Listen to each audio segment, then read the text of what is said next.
Prezados irmãos e irmãs, louvado seja nosso Senhor Jesus Cristo. Para sempre seja louvado a nossa Mãe Maria Santíssima. O profeta Jeremias, figura de Cristo, está sendo perseguido pelos seus compatriotas de Ananote, como um manso cordeiro levado ao matadouro.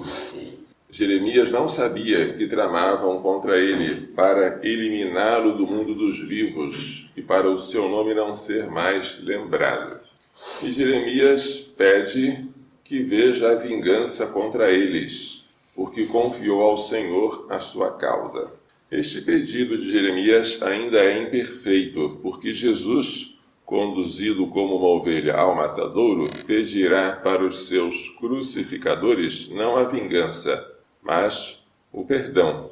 O Salmo 7 é de alguém que busca o seu refúgio no Senhor e que pede para ele libertação. É um salmo que se aplica a Cristo, que suplicando ao Pai, foi libertado da morte, não deixando de morrer, mas ressuscitando ao terceiro dia. O Evangelho hoje contém uma discussão sobre a origem de Jesus, logo após a festa dos tabernáculos, em Jerusalém. A pergunta é: quem é ele?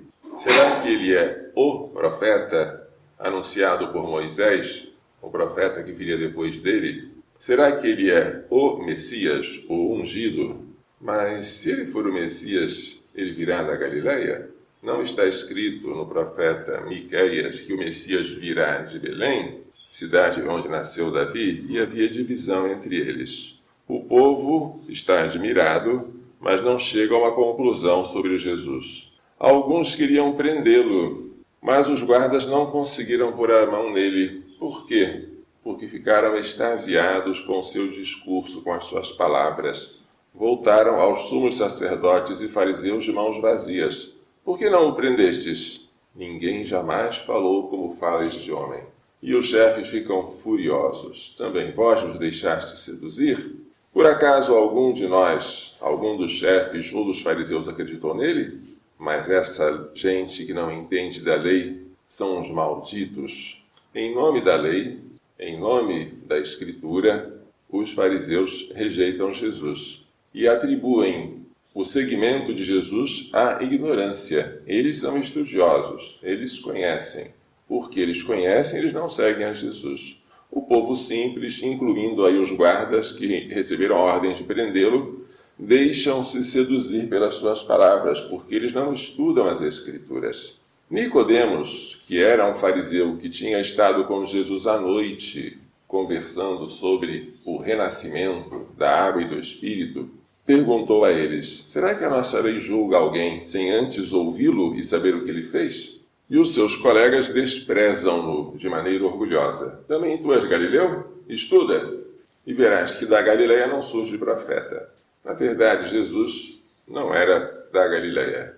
Ele era de Belém, da Judéia. Mas quase ninguém sabia disso. Todos pensavam que ele era da cidade de Nazaré. De Nazaré pode sair alguma coisa boa? Pergunta Natanael ou Bartolomeu. Nazaré, aquela cidade da Galileia, de lá não surge profeta.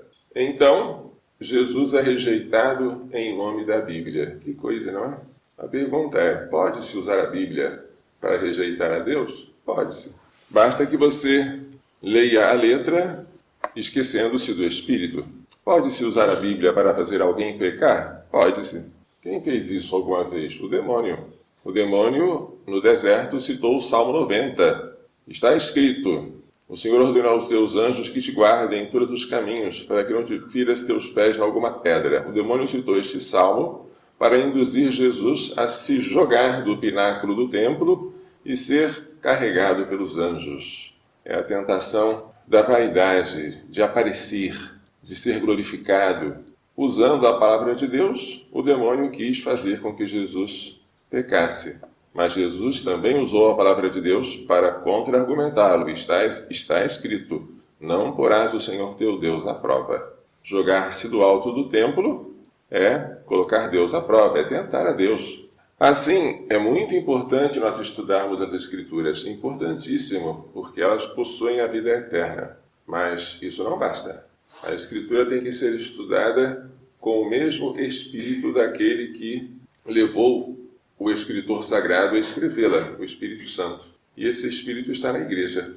A Igreja una, santa, católica e apostólica é que recebeu de Deus o poder e a missão de conservar a palavra de Deus, interpretá-la fielmente e nos transmitir com segurança. Portanto, a Bíblia e a Igreja não são separáveis. Se quisermos não incorrer na soberba desses chefes que rejeitaram Jesus, diziam eles, porque haviam estudado, devemos estudar faz muito bem. Mas, como dizia São Bernardo de Claraval, nos livros nós procuramos a Cristo, na oração nós o encontramos. Ou como fazia Santo Tomás de Aquino, ele estudava incessantemente, mas também rezava. Passava horas e horas diante do sacrário, e lá ele conseguia a solução dos problemas que o intrigavam. Todo estudo teológico que não for feito de joelhos, mas que for feito com aquela soberba de quem está de pé, degenera-se contra o próprio objeto da teologia, que é Deus. Vamos pedir, portanto, a Nossa Senhora, a mais sábia, mas também a mais humilde de todas as criaturas, aquela que por sua humildade e sabedoria recebeu Jesus, a sabedoria encarnada, em seu seio, que nos faça entender e pôr em prática as lições desta liturgia. Louvado seja nosso Senhor Jesus Cristo. Para sempre seja louvado, nosso